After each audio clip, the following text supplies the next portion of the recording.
80 Orman Drive. Cut back all these suckers around the tree. Have like all the leaves cleaned up, branches.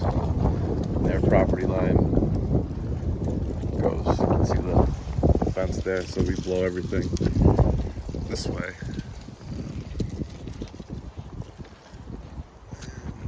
Get around all the shrubs and things.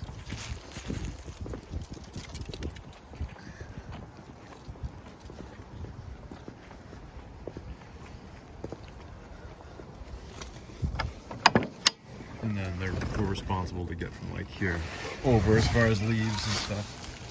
So you gotta clean all this out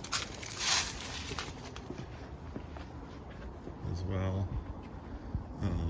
Be careful around that deck. It looks like it's getting sketchy.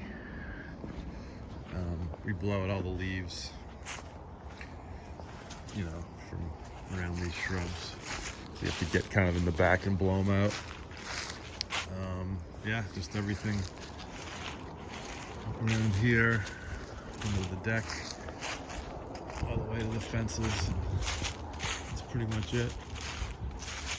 They clean that out, which is nice, but that's about it.